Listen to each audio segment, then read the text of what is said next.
Hello students. Now today we are going to start how we can perform binary operations. This topic is from chapter 2 pandas 2. Okay. Iterative we have already done. One more topic we have to do from this chapter, that is binary operations, and the rest of the topics are deleted.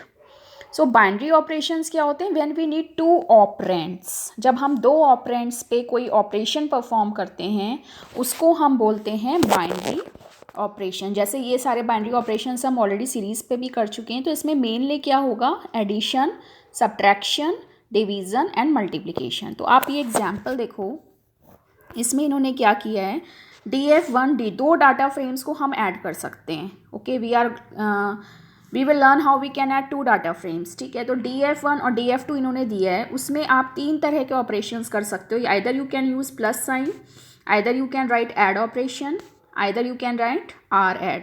Add में क्या होता है? DF1 plus D2 ऐसे add होगा. और R add means होता है reverse add, मतलब कि D2 प्लस उल्टा DF2 प्लस DF1. ठीक है, तो आप इस वाले में देखो, जैसे ऊपर DF1 DF1 और DF2 दिया हुआ है.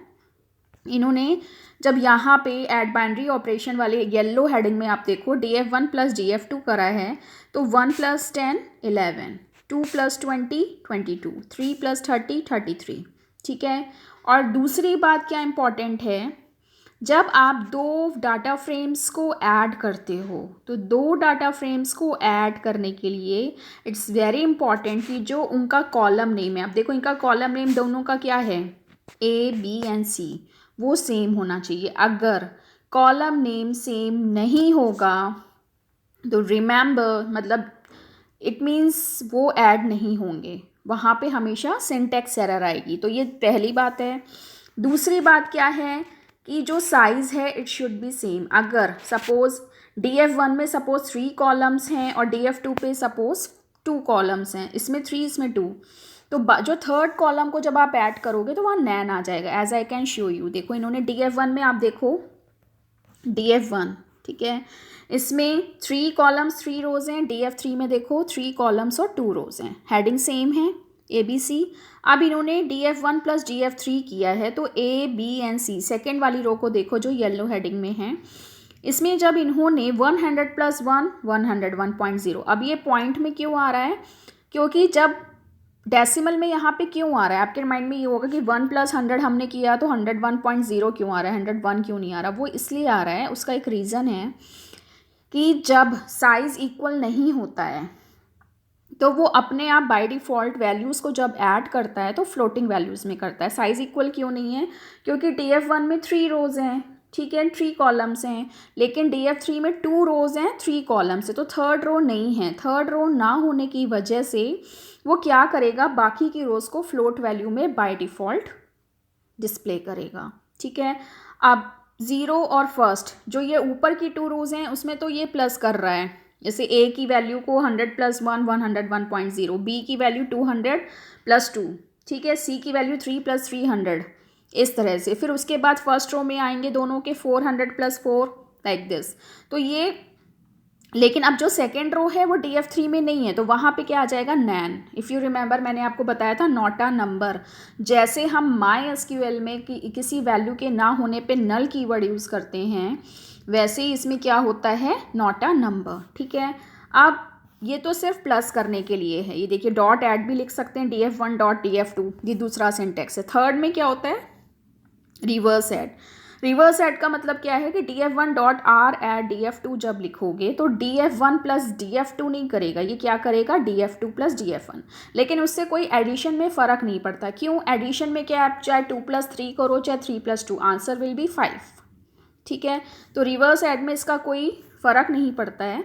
लेकिन जब हम सब्ट्रैक्शन, मल्टीप्लिकेशन या डिवीज़न करते हैं, रिवर्स मल्टीप्लिकेशन में भी रिवर्स का कोई फ़र्क नहीं होता, लेकिन जब हम सब्ट्रैक्शन करते हैं तो वहाँ पे फ़र्क होता है, क्योंकि DF1 प्लस माइनस DF2 करोगे तो फ़र्क होगा, और DF2 माइनस DF1 करोगे तो obviously there will be difference. तो अब हम करेंगे, अब हम आपको इसका ऑपरेशन करके दिखाएंगे कि हम किस तरह से पाइथन पे इसको रन करेंगे. तो हम एक प्रोग्राम करते हैं, इम्पोर्ट pandas as PT। अब हमें क्या करना है, एक डाटा फ्रेम बनाना है। तो डाटा फ्रेम बनाने के लिए हम कुछ रोज़ लेंगे, जिसमें हम 3 रोज़ लेंगे और 3 कॉलम्स। तो पहले एक डिक्शनरी बना लेते हैं, जिसमें मैंने पहला डाटा ले लिया A, ठीक है। उसके बाद कोलन। आई होप अब तो आपको लर्न हो गया होगा डिक्शनरीज कैसे बनाते हैं। इसमें हम 3 कॉलम्स के अकॉर्डिंग वैल्यूज़ ले लेते हैं, ठीक है। उसके बाद कॉमा, फिर नेक्स्ट हमने ले लिया B, ठीक है। आपकी मर्जी है, this is B is what, B is a की, और वो जो वैल्यूज़ हैं वो हम इसके अंदर लिखेंगे। तो इसमें हमने 7, 8 इस तरह से ले लिया, ठीक है, कॉमा।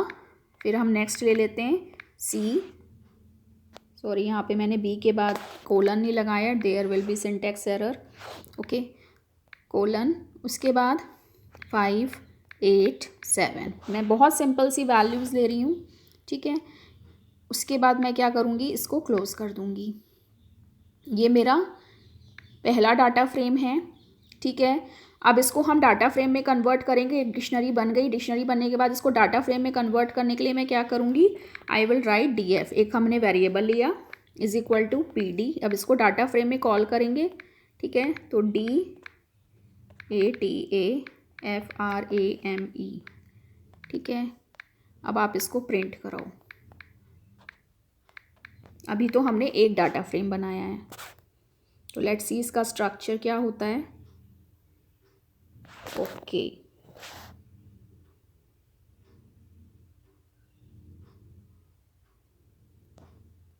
ओके, डाटा फ्रेम में हमने डाटा नहीं लिखा, ठीक है। डाटा फ्रेम वो किसको बनाएगा, डाटा को। दिस आई फॉरगॉट, तो उसने एम्प्टी डाटा फ्रेम लिख दिया, ठीक है। तो ABC इसके कॉलम नेम है और 0, 1, 2 इसका इंडेक्स नंबर है। तो ये एक डाटा फ्रेम हुआ। अब हम दूसरा डाटा फ्रेम बनाते हैं, ठीक है। दूसरा डाटा फ्रेम बनाने के लिए मैंने दिया डाटा 1, ठीक है। कॉलम नेम सेम रखने हैं, रो नंबर्स कैन बी डिफर। अब मैं आपको दोनों करके दिखाऊंगी। इसमें इसके लिए मुझे 3 डाटा फ्रेम्स भी बनाने पड़ सकते हैं। तो A, but column name should be same, columns should be same, rows can be different. Rows भी सेम होने चाहिए नेम्स, ठीक है। तो यहाँ मैंने ले लिया 1, 2, 3, ठीक है, जो भी आपको लेना है। देन कॉमा B, कोलन 5, 7, 8, ठीक है। यहाँ पे मैं इंटेंशनली, चलो एक और ले लेते हैं क्योंकि आपको मुझे दोनों ही दिखाने हैं। तो एक और डाटा फ्रेम मैं बाद में बनाऊंगी, C, कोलन, इसमें भी मैं 3 वैल्यूज़ ले लेती हूँ,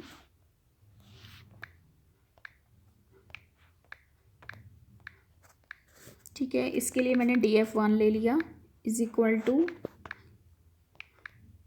PD dot data frame, F should be in capital, और यहाँ पे मैं लिखूँगी डाटा 1, क्योंकि मैं डाटा 1 को पांडास में, सॉरी, डाटा फ्रेम में कॉल कर रही हूँ। Print DF1। तो ये देखिए 2 डाटा फ्रेम्स हो गए, ठीक है, ABC और ABC, ठीक है। तो वैल्यूज़ आपके सामने हैं। अब हमें क्या करना है, नाउ हम एक डाटा फ्रेम और बना लेते हैं, लेकिन उसका स्ट्रक्चर थोड़ा अलग रखेंगे,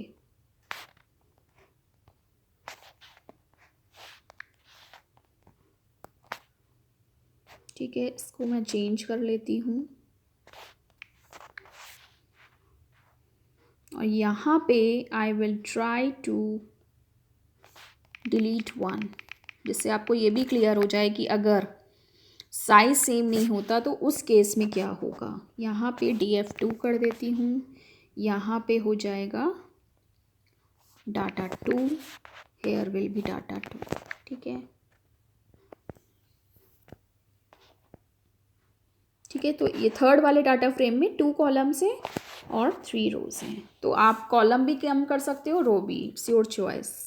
ठीक है, तो अब हम क्या करेंगे, सबसे पहले मैं आपको ऐड करके दिखाऊंगी। तो उसके लिए मैं लिखूंगी प्रिंट df, जो पहले वाला डाटा फ्रेम है, प्लस df1। ये देखिए, अब आप लास्ट वाले को देखो, ए बी सी। पहले वाला डाटा फ्रेम का जो ए है वो 4 है, दूसरे वाले डाटा फ्रेम का ए 1 है। 4 + 1 5। अब बी देखो, 6 + 5 11। 5 प्लस, हम सिर्फ पहला और दूसरा डाटा फ्रेम लेके चल रहे हैं। 5 + 5 10। फिर आप फर्स्ट रो में जाओ, फर्स्ट रो जो डाटा फ्रेम का है वहाँ पे ए की वैल्यू 6 है और दूसरे वाले डाटा फ्रेम की 2 है। तो 6 + 2 8, 7 + 7 14, 8 + 8 सॉरी 8 + 7 15, 7 + 4 11, इस तरह से 8 + 8 16 एंड 7 + 8 15। ठीक है, तो इस तरह से ऐड हो गया। अगर आपके पास दूसरा तरीका भी है, आप डॉट ऐड df1, तब भी आपका वही आंसर आएगा। ठीक है, क्योंकि हम df1 और df2 पे देखिए 4 + 1 5 लाइक दिस। ठीक है, जो लास्ट वाला डाटा फ्रेम है वो हमारा आउटपुट है df1, df + df1 का। ठीक है, अब एक और है, अगर हम इसमें r ऐड करें तब भी सेम आंसर आएगा, क्योंकि एडिशन में फ़र्क नहीं पड़ता है, चाहे आप df2 + 1 करो और df1 + 2। ठीक है, तो 4 + 1 5, 6 + 7 5 11। ठीक है, तो ये तो हो गया हमारा। अब अगर मैं यहाँ पे कर दूँ df2, तो देखो नैन वैल्यूज़ आएंगी। ठीक है, देखो सर सी वाले कॉलम, क्योंकि मैंने क्या किया है, फर्स्ट वाला डाटा फ्रेम और जो सेकंड थर्ड वाला डाटा फ्रेम है जिसमें सिर्फ 2 कॉलम्स हैं, ए एंड बी, वही आ रहा है। ठीक है, 4 + 1 5, 6 + 5 11 और 5 + सी में कुछ भी नहीं है तो वहाँ नैन आ गया। ठीक है, but column name should be same. Column name अगर सेम नहीं होंगे सारे डाटा फ्रेम्स के, तो वो एडिशन, सब्ट्रैक्शन, मल्टीप्लिकेशन, डिवीज़न नहीं करेगा। अब मैं आपको करके दिखाऊंगी माइनस df माइनस df1। ये देखिए, पहला वाला और दूसरा वाला डाटा फ्रेम लो। 4 - 1 3, 6 - 7 5 1, 5 - 6 5 0, इस तरह से। ठीक है, अभी सारी वैल्यूज़ पॉजिटिव आ रही हैं, बट जो लास्ट वाला है वो -1 आ रहा है, क्योंकि आप फर्स्ट डाटा फ्रेम का सेकेंड रो देखो, सॉरी थर्ड रो C7 है और इसका C8 है, तो 7 - 8 1 -1 आएगा। और अगर मैं यहाँ पे सब भी लिख सकती हूँ तब भी वही आंसर आएगा, सब।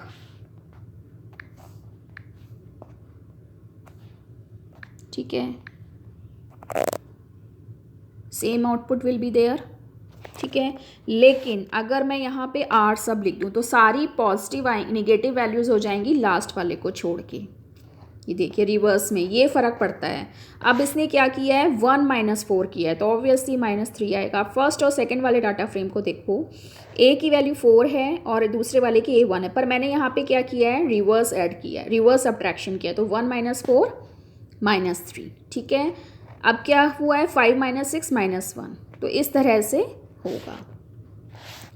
उसके बाद हम मल्टीप्लाई भी कर सकते हैं। मल्टीप्लाई करने के लिए MUL, आप मल्टीप्लाई का साइन भी लगा सकते हो और मल्टीप्लाई भी कर सकते हो। तो अब ए की दोनों डाटा फ्रेम की 4 × 1 = 4, 6 × 5 = 30, सी की दोनों की वैल्यू, C 5 × 5 = 25। अब A1 में आ जाओ, 6 × 2 = 12।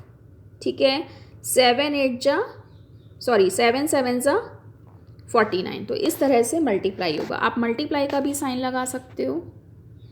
इसमें रिवर्स का कोई, इसमें बस 2 ही होते हैं सिंटेक्स, इसमें कोई भी रिवर्स ऐड का ऑप्शन नहीं होता है जैसे ऐड और सब्ट्रैक्शन में, क्योंकि मल्टीप्लाई में फ़र्क नहीं पड़ता है। ठीक है, सेम आंसर। अब अगर आपको डिवाइड करना है तो आप क्या कर सकते हो, स्लैश का साइन लगा दो।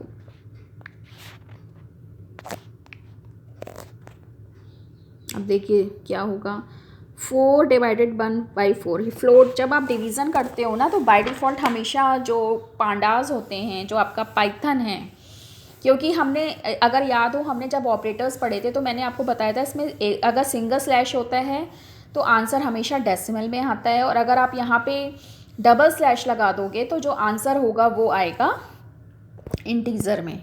मैं आपको करके दिखा देती हूँ। अगर मैं यहाँ पे फ्लोर डिवीज़न का यूज़ कर दूँ, ये देखिए सारे आंसर्स आपके किस में आ गए, सॉरी सारे आंसर्स आपके आ गए इंटीजर में, ठीक है। तो ये इट्स अप टू यू। उसके बाद अगर आपको मेथड सपोज़ आप डिवीज़न मेथड, तो उसके लिए .div होता है, ठीक है। थर्ड ऑप्शन, ठीक है। डिवीज़न मेथड यूज़ करेंगे तो ऑब्वियसली ये सारे आंसर फ्लोट में आएंगे।